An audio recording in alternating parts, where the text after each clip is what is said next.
CBDC assets back up in it once again.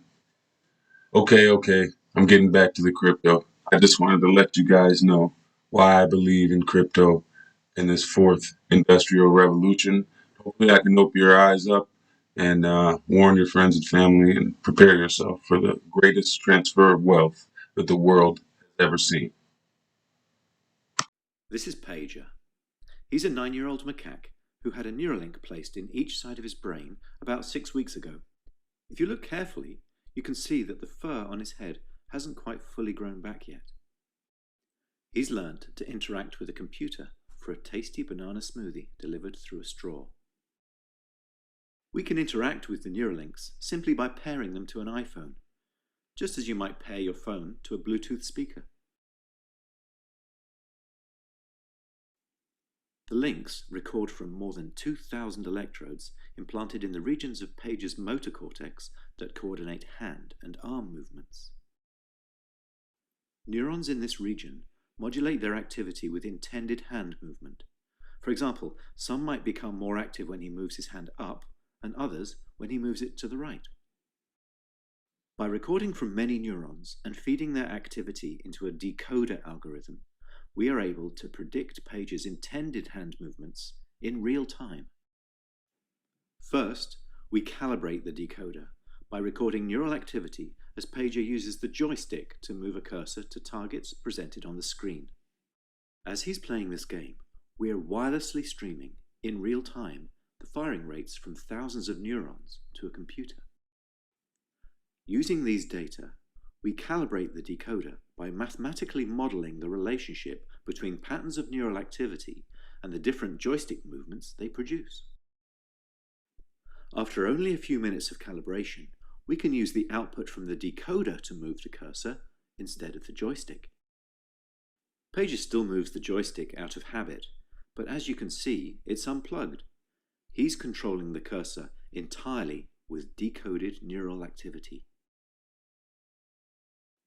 Our goal is to enable a person with paralysis to use a computer or phone with their brain activity alone. Because they wouldn't be able to move a joystick, they would calibrate the decoder by imagining hand movements to targets. One of the things the Neuralinks allow Pager to do is to play his favorite video game, Pong. To control his paddle on the right side of the screen, Pager simply thinks about moving his hand up or down. We've removed the joystick altogether. Now that he's up to speed, let's increase the difficulty and see how well Pager can play with the Neuralink.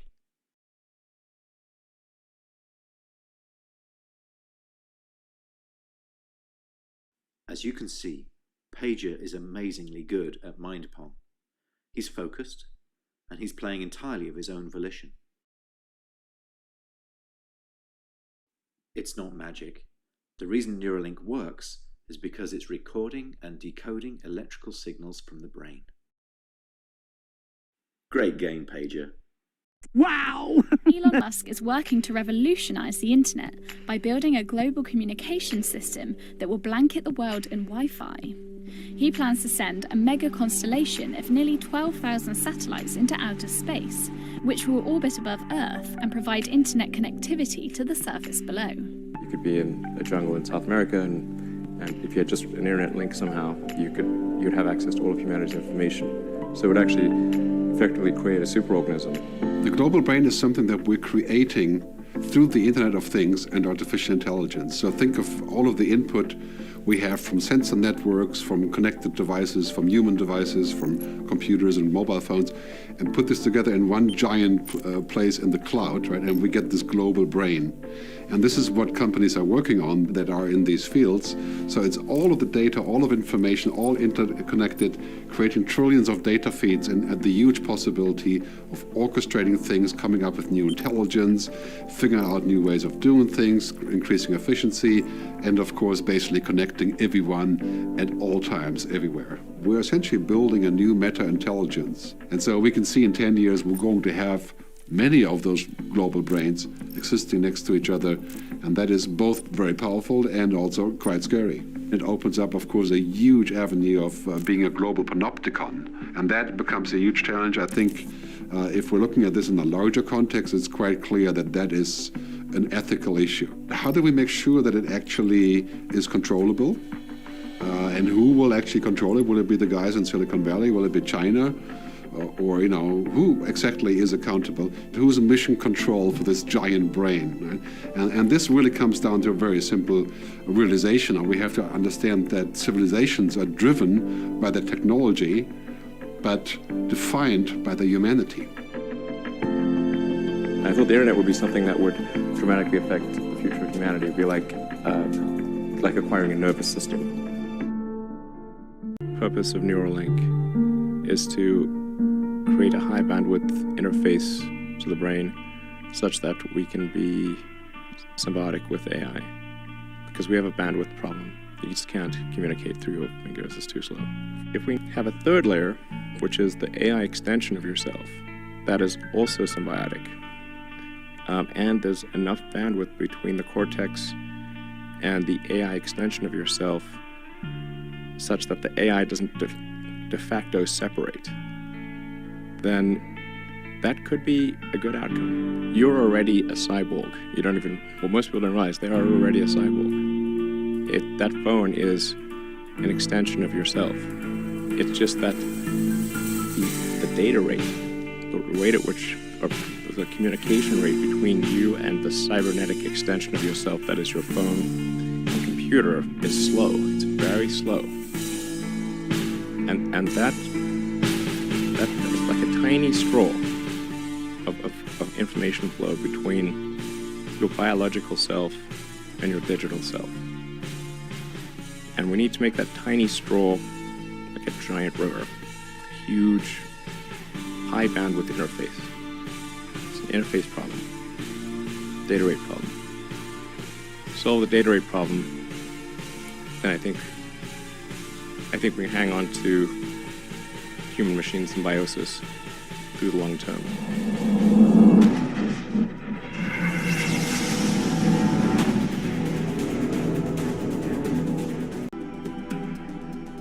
So quantum entanglement is one of these bizarre, very counterintuitive properties of quantum science, where information can be placed in two or more objects and created in this special way that when you separate these objects over very large distances, they remain entangled.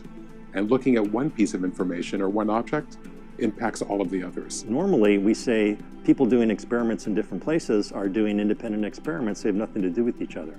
But with quantum entanglement, we can actually make systems where everything that I'm doing is entangled, is mixed up with everything that you're doing, even though you're many miles away. To create an unhackable satellite, space scientists had to turn to the subatomic world. At the subatomic level, things begin to get a bit strange. And in this case, particles, when separated, continue to affect each other regardless of the distance. A phenomenon that Einstein called spooky action at a distance. To relay a message, the satellite will create a quantum key, or a string of random numbers that encodes information. And these will be sent to receivers on the Earth. The quantum key will be able to travel farther distances as it will be carried through packets of light. This very minute, my phone is connected to some hub somewhere, which is connected to your phone, which is connected to a server and connected to your laptop. And if we round up all the circuits that are connected together and treat this whole big thing of all the machines, all the phones and servers and computers connected together as if it was one big computer. And it's connected to 3 billion human minds. And that convergence is also now being married to Gaia, the system of the planet, the living system of the planet, through sensors and things that we embed into the environment. Those three layers, to me, form a single superplanetary organism that I call the holos. It's the whole thing. The machine of all the computers hooked up together. Kelly's holos theory appears to be the consummation of his ideal. Everything and everyone is connected and, at the same time, feeds the machine with billions of gigabytes of data that is permanently flowing from our brain. DARPA is also working on implantable neurodust, precise wireless recording of your nerve activity. They're also working on a vaccine that puts a mesh over our brains and will link our cortex with the AI grid. How could they achieve this? The fourth industrial revolution. What if you don't want this? Wow! Universal basic income. We opted for a distributed structure, which was, in essence, a precursor of cloud computing that we all know today, and we called it the grid. With the grid, you are able to share resources, computing resources, storage resources. So you are able to share a lot of computers connected together and be able to use them as a single big computational resource. The Tier 0 Computer Center operates as just one part of the Large Hadron Collider computing grid, which is a worldwide organization, federation of data centers, that process the data that is produced by detectors. There are around 150 computing centers. Tier 0 is the computing center at CERN, and Tier 1 we have 11 big computing centers that are available there for us every day of the year, anytime. Only last year there were like 30 petabytes of data. This data all ends up in the Tier 0 data center. Then it is massaged a little bit, processed, and then it's sent off to Tier 1 data centers for further processing. The different LHC detectors are connected to the CERN Computing Center with a dedicated network of 10 gigabytes per second network, so it's a very powerful network. And they store this data permanently in tape storage. Then CERN is connected also through dedicated links of 10 gigabytes per second as well to 11 computing centers all around the world. This data is transferred, depends on the experiments, it goes to one or another. And then we have hundreds of other computing centers that are part of this WLCG, this LHC computing grid, where we are also processing and storing the data. So you see the data is doing a very big journey all around the globe. Will it have a mind of its own? Yes. Yes. If we keep adding brains, artificial brains, and artificial memory to this big machine, it will have thoughts of its own. It probably already has. And the problem is that we don't really have any good tools for detecting it, for understanding it, to understand the meaning of it.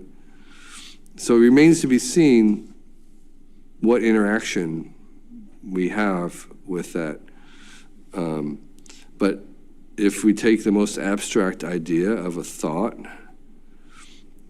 if we can give the idea that, you know, a mouse could have a thought, which I think it does, then certainly this global brain will have a thought. We are becoming mere nodes in a giant network that we yet but dimly comprehend. Called the Internet of Things, the plan is to create a network that will eventually include every single object on the planet. And as the public is finally becoming aware, such networks provide golden opportunities for corporations and governments alike to collect data and spy on the population. This is not mere conjecture. Before becoming enmeshed in an affair that ultimately derailed his career, former CIA Director David Petraeus bragged openly about how these smart technologies would allow intelligence agencies to spy on everyone in their own homes using their own appliances. Speaking at a summit for In-Q-Tel, the CIA's venture capital firm, Petraeus noted, "Items of interest will be located, identified, monitored, and remotely controlled through technologies such as radio frequency identification, sensor networks, tiny embedded servers, and energy harvesters." In practice, these technologies could lead to rapid integration of data from closed societies and provide near-continuous, persistent monitoring of virtually anywhere we choose. The Industrial Revolution has touched many industries. Assembly line technology and automation has been the key to cost control for over a century. The future of agriculture production is today. We are proud to introduce you to the San & Bio unmanned platform of lean and intelligent farming technology. The San & Bio Uplift. The Uplift system automates every component of the life cycle. Seeding, germination, plant transportation, harvesting, and packaging. In a high-stack, high-cube footprint. This represents the most cutting-edge technology in controlled environment agriculture. Cost matters. The uplift system reduces labor costs of controlled environment agriculture. In addition, the decreases of human touch further reduces food safety risks.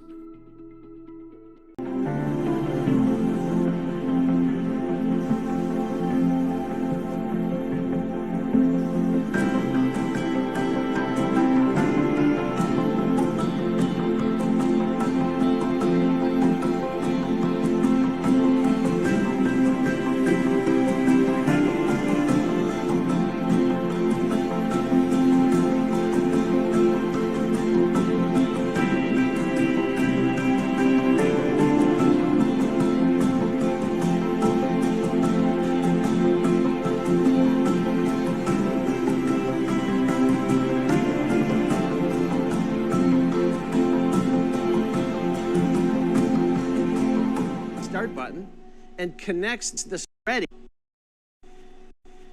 Anna's using this same concept of spatial computing to program the movement path of the arm of this robot. Anna's creating a shared understanding between herself and the robot.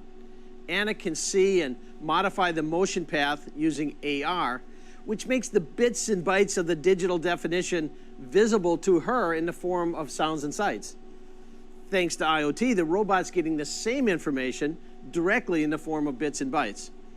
When she's ready, Anna creates a start button and connects the start event to the first point on the motion path. And then when she hits start, the robot shows its understanding of what she wants by moving through the space per their mutual understanding. It's interesting to note that what Anna is doing here in the real world, you could be doing from home in the virtualized model of the real world I was showing you just a minute ago. You could program the motion of this robot exactly as Anna has done here in front of me. The general idea of the global brain is that computing and communication technologies may lead to the creation of a kind of distributed mind in which humans and AI minds both participate, but that collectively forms a higher level of intelligence and awareness, going beyond the individual intelligences of the people or AIs involved in it. I have labeled this kind of distributed mind a mindplex, and have spent some effort exploring the possible features of mindplex psychology.